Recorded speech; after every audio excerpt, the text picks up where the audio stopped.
Amigos del Economista, hola de nuevo. Estamos con el doctor Arnoldo Kraus a propósito en la FIL Guadalajara, a propósito de la presentación de su libro Adiós Glinka. Está hecho en colaboración con Alejandro Magallanes, ustedes lo ubican, un gran ilustrador muy reconocido y muy presente hoy en la gráfica editorial. Me interesaba, doctor, conversar contigo. Quiero poner en contexto un poco la situación en la que estamos conversando.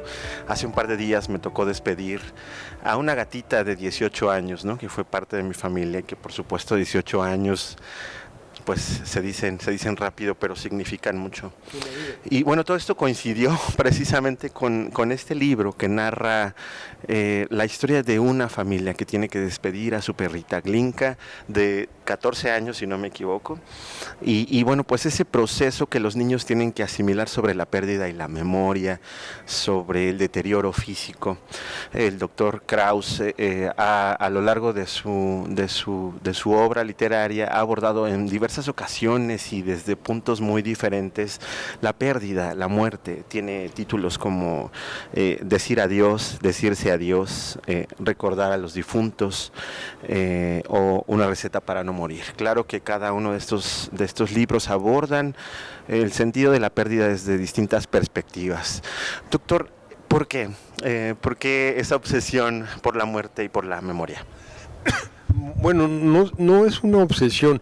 Yo creo que conforme vas creciendo en la vida y quizás mi profesión primaria, ser médico, la he asociado afortunadamente con la escritura, pues el fenómeno de la muerte es un fenómeno universal y cuando estás ejerciendo la medicina y te encuentras con médicos que piensan más allá de la medicina, que hacen de la medicina algo de filosofía y algo de un pensamiento más profundo, más interesante que el solo recetar, pues me fueron sembrando la idea de que habría que cavilar desde muchos puntos de vista acerca del final.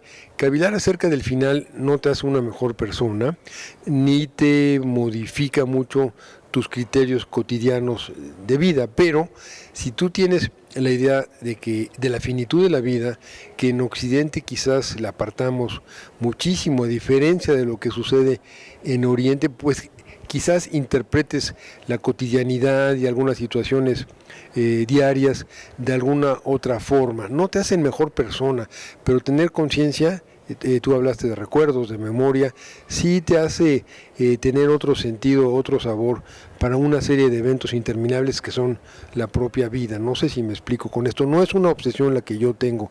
El tema de la finitud lo tratan poetas, lo tratan en el cine, lo tratan en la pintura, en la filosofía, por supuesto, en la literatura, en fin, es un tema que siempre nos da de qué pensar. Y sin duda alguna me parece, doctor, un tema en el que se puede indagar, como bien lo comenta, desde la filosofía, pero por supuesto la medicina misma, una especie de parte irrenunciable de la propia vida.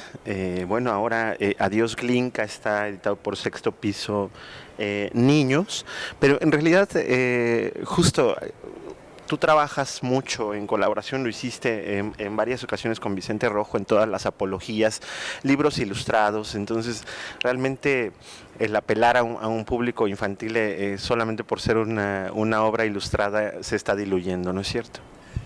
¿Diluyendo en qué aspecto?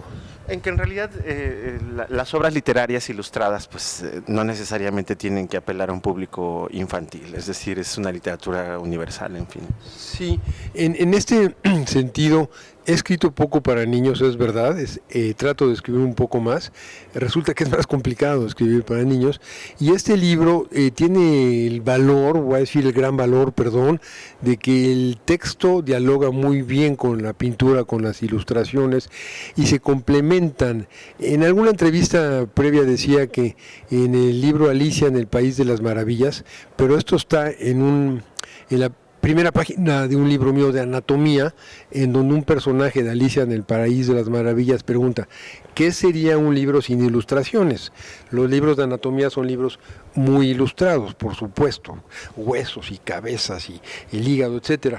Y en esta coyuntura, los grandes dibujos de Magallanes, que interpretan perfectamente bien lo que yo escribí, pues la ayuda a los pequeños. Con pequeños hablo de niños 10, 11, 12 años, que son los que yo quisiera, no que lean ellos el libro, que lo lean acompañados de sus padres, de sus abuelos, para comprender un poquito mejor el fenómeno de la muerte, el amor que se le puede tener a un animal, una perra, que es la historia del animal que está en este libro, que convivió durante 13 o 14 años con todos y que era realmente parte de la familia y que se le amaba pues de otra forma, pero ni mejor ni peor que podría ser a un abuelo o a un tío, pero que era parte fundamental del edificio de la familia Genauer.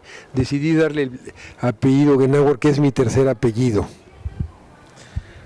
Sí, doctor, después de trabajar desde tantas perspectivas la muerte, ¿cuál es la asimilación de Arnoldo Kraus sobre la muerte? Bueno, la asimilación es algo que lo tengo muy en la cabeza, que hay que aceptarlo y que entiendo perfectamente que hay que tratar de dejar este mundo cuando sea el momento preciso. Es decir, cuando elementos tan cruciales como la palabra dignidad, que es una palabra en la cual me gusta reflexionar mucho y que platico con amigos filósofos de este término, cuando yo sienta que la cuestión de la dignidad ha terminado, yo creo que es un momento para despedirse con la cabeza en alto. De ahí parte de las comentarios que leías de libros míos. Tengo muchos textos escritos sobre eutanasia y suicidio asistido. En este libro pequeño no se habla de eutanasia ni de suicidio asistido, pero sí se da a entender que el final de la vida llega, y cuando llega hay que optar que llegue de la mejor forma. Incluso aquí sí llega de la mejor forma, porque las chiquitas estaban muy dolidas, muy aterradas, cuando el doctor García, que es el nombre del pediatra, les decía que ya no hay nada que hacer por ella, por la perrita, y las niñas decían, sí, todavía levanta la cabeza, nos ve, nos saluda, mueve un poco la cola. Entonces, aunque ahí no meto la idea de eutanasia ni de suicidio asistido para nada, sí doy la idea de que hay que irse del mundo en el mejor momento posible. Y sostengo mucho que un acto de amor hacia los perros es anestesiarlos y ayudarles a morir cuando su vida prácticamente se está acabando. Y sí me gusta hacer un pequeño parangón entre el final de un perro que se le ama y que se le ayuda a morir con lo que debería suceder con los seres humanos. Sí, en ese sentido considera que hace falta legislar más en este sentido sobre la muerte digna. Entiendo que es por supuesto un tema que atraviesa los valores éticos, pero también por supuesto los profesionales, los filosóficos, los religiosos. ¿En qué sentido se necesita generar una revolución para tener una conciencia de la muerte digna? Por supuesto hacia nuestras mascotas, pero también la humana. Bueno, el problema, no mencionaste la palabra eutanasia ni hablaste con morir con dignidad, o si lo hiciste no me percaté, discúlpame, pues es un tema muy complicado. Solo, y esto da cuenta de lo que estoy diciendo, solo en 8 países de los 195 que hay aproximadamente en el mundo tienen aprobada la eutanasia como tal, y solo en 2 o 3 países lo que es el suicidio asistido como tal. Ahorita no voy a hablar de las diferencias entre suicidio asistido y eutanasia, pero sí es interesante recalcar lo que dije. Solo en 8 países y en 1 o 2 en algunos estados de Australia, en algunos estados de Estados Unidos, en Viena, en Austria, perdón, se puede hablar de suicidio asistido. O sea, muy pocos países cuando vemos el número de países que existe en el mundo. Esto habla de lo complejo, lo complicado o lo ríspido que es el tema, pero también habla muy mal de lo que está haciendo la humanidad, porque la tecnología médica hoy en día no tiene nada que ver con la tecnología de hace 10, 20 años. Y como alguna vez me decía un enfermo, doctor, lo que pasa es que con todo lo que se me está haciendo, se está prolongando mi muerte, no la vida, que es una oración magistral que la tengo guardada en la cabeza. Y podría agregar algo muy interesante. Médicos anestesiólogos o terapistas o médicos que están muy vinculados con el tema de la muerte, muchos de ellos tienen tatuado en el corazón o en el pecho no resucitar, do not resuscitate. No quieren que se les resucite porque no quieren ser víctimas del exceso de tecnología, que en este libro no se habla de eso, no, claro que no, pero sí se habla del amor final, de ayudarle a la perra a morir, de cavar su tumba y de despedirse con dignidad de ella y darle el apellido de la familia en el epígrafe que se pone en su tumba. La literatura puede ayudar un poco a diluir esos tabúes incluso, ¿no? Sobre la eutanasia, el suicidio asistido, por supuesto, la muerte digna. Pero también es cierto que en el momento de tomar una decisión, yo creo que en ninguna persona, incluso la persona más instruida, está exenta de los dilemas de tomar una decisión de ese tipo y de asumir esa responsabilidad. Bueno, creo que si vas circulando por la vida con cierta dignidad y con cierta posibilidad de pensar en el final, y aquí pues caray, tendría que hacer una división que mucha gente no le gusta, pero la división es entre gente rica y pobre, porque la gente pobre no tiene la posibilidad de pensar en la eutanasia, se mueren por otras circunstancias. Pensar en la eutanasia es una condición de clase.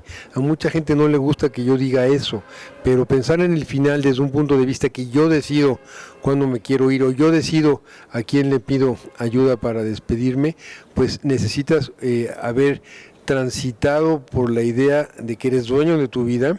Aquí ya estoy metiendo otro tema que sería la autonomía y estoy metiendo otro tema más que sería la ética laica, no la ética religiosa, y que son temas todos muy importantes, cruciales para hablar de ellos. En México, hay que hablar de México, hay una pequeña iniciativa bastante mal hecha de legislar sobre la eutanasia que está firmada por 13 o 14 diputados. A mí me pidieron o yo lo ofrecí escribir un texto sobre esto en El País, el periódico de España, en donde hablo de lo mal hecha que está la idea, pero de que hay que avanzar y que hay que proseguir en México y en todo el mundo, la respuesta es sí. Muchas gracias, doctor. Pues recordarle a los amigos del Economista que nos ven, Adiós Glinka de Arnoldo Kraus en colaboración con Alejandro Magallanes, Sexto Piso Niños. Agradecerle mucho al doctor el tiempo que nos regala. No, gracias por la entrevista, me gustaron las preguntas, muchísimas gracias. Muchas gracias, nos vemos a la próxima. Acompáñenos en el resto de la cobertura.